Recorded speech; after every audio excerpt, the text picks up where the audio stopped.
Hello and welcome to my channel. My name is Jonathan Cohn, and today I have my May 2023 TBR. Now, for the month of May, it is kind of a whirlwind of a month because it is the end of the school year, so I've got a lot of grading to do and it's kind of a weird schedule with my students, but I still think I can get a decent amount of reading done. And in fact, I've got a couple of tomes on my list, so I'm hoping I can get through them. I also have some books on here that I've been putting off for a while. I have some ends of some series and some beginnings of some series and everything in between. So I have 2 new release books on my list, and then I have 8 older books on the list, and I'm excited for all of them. I'm going to begin my begin my TBR with my first 2 books that are the books that are coming out, the new books. So the first one is a Star Wars novel called Path of Vengeance by Cavan Scott. It is a young adult novel in the High Republic timeline, which I'm loving the High Republic, and I'm really excited because this is like a 500-page book, and it's shaping up to be one of the longest Star Wars books of recent times, and it should tie up Phase 2 and really set us forward towards Phase 3, so I'm really excited to read that book. And it comes out at the beginning of May. Then we have a Star Trek novel, Star Trek Discovery. It is Star Trek Discovery, Somewhere to Belong by Dayton Ward. This book comes out at the end of May, so I'll either read it at the end of May or the beginning of June. Somewhere to Belong is one of the Discovery novels, which I'm not the biggest fan of Discovery. I'm not even the mediocre fan of Discovery. I don't care. But the books have been good so far. So I'm excited to read more Discovery books because it's more Star Trek books. And so I'll read that one and I'll be interested in my thoughts there. Next, I have, keeping the tie-in theme, I have 2 more tie-in books that are from those franchises. I have the Star Wars book, Young Jedi Knights, The Emperor's Plague by Kevin J. Anderson and Rebecca Mesta. The final book in the arc, the Diversity Alliance arc, that was like, I believe, 5 books long. This has just been a really entertaining series, and I read this like a decade ago, and I remember a bit of the climax, but that's about it. So I'm really interested in reading this book and completing this arc, and then after this, I only have 3 books left in the series. And then the final tie-in book is also another Star Trek book, but this is Star Trek The Unsettling Stars by Alan Dean Foster. This is one of those interesting books that, it's one of the few books set on the Kelvin timeline. There's really not been that many. There's these 2 books, and then there's this book, book by David Mack, and then there's the novelizations. And that's like it. That's it for the prose. So I'm excited to read this. Then also, this is also a rare Alan Dean Foster book for Star Trek. He wrote a lot back in the day, and then ever since the 1960s and 70s, he hasn't really written for Star Trek that much, other than some novelizations. And then the other thing that I'm interested in is that it's it is one of those trade paperbacks from Star Trek. So it's pretty short. It's a pretty short book, but I think I'll enjoy it. Featuring the Kelvin timeline crew. Next, I have 2 science fiction books and 4 fantasy books. So I'm going to start with science fiction, and I'm actually wrapping up 2 science fiction trilogies. The first science fiction trilogy is Lords of the Seventh Swarm by Dave Wolverton. He's known as David Farland for his fantasy novels. I read the first 2 books. The first book was wacky, but it was lots of fun and really entertaining.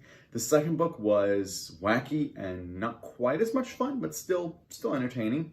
So I'm hoping that this book really sticks the landing and tells a really excellent story and really makes me think of this as a good trilogy overall. And there's not many people talking about this book online, which is kind of sad. Next, I have the Dune House novel, House Carino by Kevin J. Anderson and Brian Herbert. This is the final Dune House book. This has been a series that's like all politics and political intrigue. It's like Game of Thrones, really, but in the Dune universe. And it's just so entertaining and just got some great characters, some great plot arcs, and it's just a fun read. And this is the shortest of the 3 books by a little bit, so I'm interested to see if it feels shorter or if it feels longer. So I'll be wrapping up this trilogy, and then I can go back to rereading Dune in anticipation of the movie coming out later this year. Next, I have my 4 fantasy novels. The first fantasy novel on my list is Every Heart a Doorway. You could consider this a middle grade book. I mean, not middle grade, sorry, like a novella, but I'm going to count it as just a regular novel. It's about 170 pages. I've heard that this has elements of like the Narnia going through the wardrobe feeling to it, stepping into a portal into other worlds, which that alone has me intrigued. So we'll see how I feel about this book. And apparently there's several other books in the series. They're expensive for being so short, but I'm intrigued to see how it goes.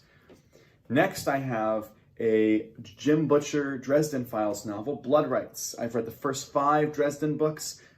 I enjoyed some of them, didn't enjoy some of them, and loved 2 of them. And so I'm hoping that I love this one. Really getting into this universe. It's like if Gandalf met Sherlock Holmes, and it's so much fun. So I can't wait, and I'm hoping that this book continues the overall story of the series and really brings back a lot of the great characters that in this series. So that's Blood Rights. I think it's book 6.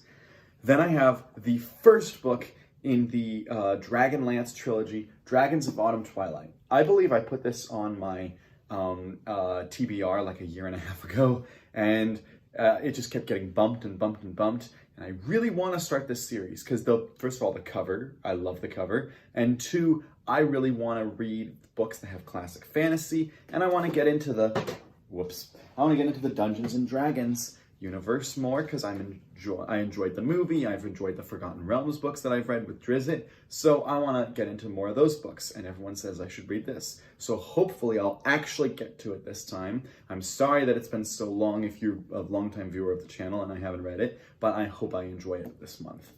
And then the final book on my list is The Towers of the Sunset by L.E. Morissette Jr.